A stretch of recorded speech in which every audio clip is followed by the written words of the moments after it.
Pasca maraknya aksi deklarasi kemerdekaan Papua Barat yang dilakukan oleh Benny Wenda bersama dengan United Liberation Movement for West Papua yang dilakukan di Inggris pada 1 Desember 2020 kemarin.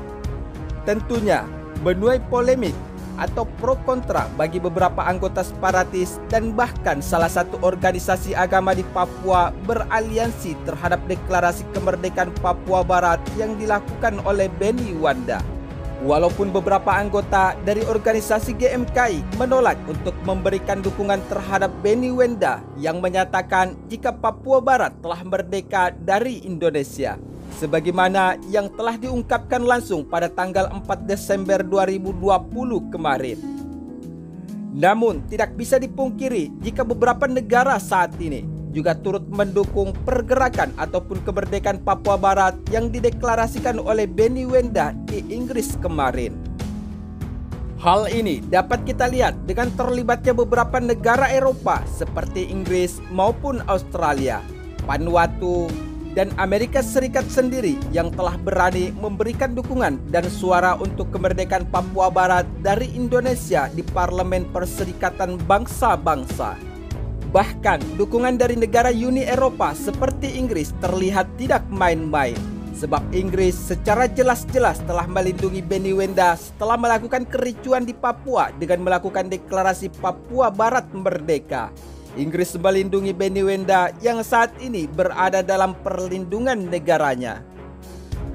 Namun, pasca Benny Wenda dengan beberapa anggota persekongkolan yang mendeklarasikan Papua Barat merdeka dari Indonesia, tentunya hal ini dapat menjadikan Indonesia sebagai tolak ukur setelah Timur Leste merdeka dari Indonesia yang tentu saja tidak terlepas dari politisasi beberapa negara-negara persekongkolan yang kembali melakukan aksinya terhadap Indonesia di Papua Barat.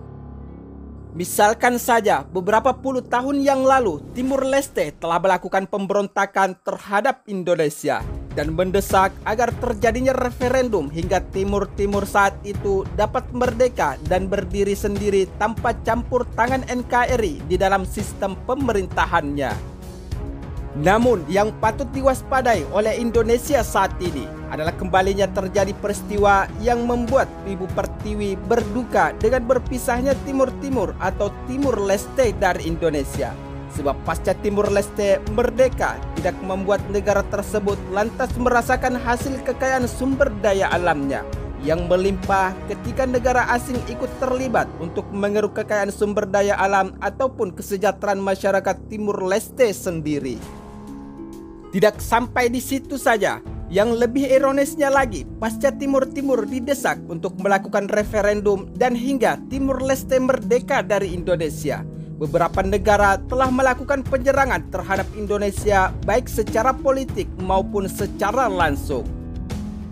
Misalkan saja seperti Selandia Baru, Australia, Inggris, dan Amerika Serikat yang memberikan dukungan langsung terhadap kemerdekaan Timur Leste saat itu.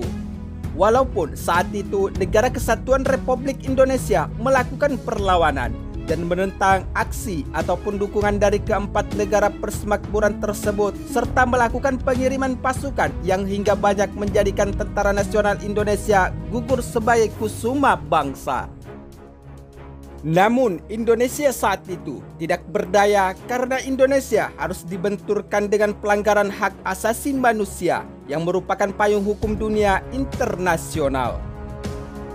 Selain itu, karena tidak mampunya keempat negara yang mendukung kemerdekaan Timur Leste untuk melakukan penyerangan secara langsung, akhirnya keempat negara tersebut melakukan taktik dan strategi antar negara dengan berdalih hak asasi manusia, serta Amerika Serikat juga telah melakukan pemboikotan terhadap alutsista pesawat jet tempur F-16 Fighting Falcon milik TNI Angkatan Udara Indonesia dan beberapa alutsista tempur lainnya. Sementara itu, jika menanggapi dengan peristiwa ataupun situasi yang sedang memanas di wilayah Papua Barat saat ini, membuat NKRI harus mengambil langkah ataupun antisipasi terjadinya kembali peristiwa referendum layaknya Timur Leste saat itu. yang dapat memecah belah Persatuan Negara Kesatuan Republik Indonesia akibat dari keikutsertaan ataupun campur tangan negara asing yang tidak menginginkan Indonesia tetap aman dan mengincar kekayaan sumber daya alamnya, lalu meninggalkan negara tersebut dengan begitu saja layaknya Timur Leste saat ini. Namun, menurut sumber media informasi lainnya, jika kita berkaca dari peristiwa aksi pemberontakan ataupun keinginan beberapa oknum tertentu di Papua Barat yang ingin merdeka dari Indonesia, tentunya kita dapat berkaca ketika tokoh pendiri organisasi Papua Merdeka atau OPM yaitu almarhum Nicholas Joy pernah membeberkan fakta diyakininya terkait isu Papua Merdeka. Hal itu diungkapkan langsung oleh Joy saat memutuskan kembali ke pangkuan Ibu Pertiwi pada tahun 2010 silam. Tentunya hal ini sangat menarik untuk kembali mengangkat pengakuan pendirian OPM menyusul kembali hangatnya isu Papua Merdeka. Saat itu pada Januari 2010 silam. Langkah penting dilakukan Nicholas Joy dengan kembali ke pangkuan Ibu Pertiwi setelah puluhan tahun di negeri orang untuk kampanye kemerdekaan Papua dari Indonesia. Saat itu, almarhum Nicholas Joy sebagai penggagas bendera bintang kejora ini membeberkan catatan sejarah yang telah ia temukan yang akhirnya mendasari keputusannya terhadap pergerakannya untuk merdeka dari Indonesia. Namun yang paling mengejutkan adalah ketika Nicholas Joy mengungkapkan fakta yang sebenarnya jika OPM didirikan oleh opsir-opsir serdadu Belanda yang menjadi pelatih-pelatih dari Papua yaitu Vrijwilligers Korps atau Papua Peluters Korps dan didirikan oleh orang-orang Belanda pada jam-jam penghabisan Belanda mau serahkan Papua.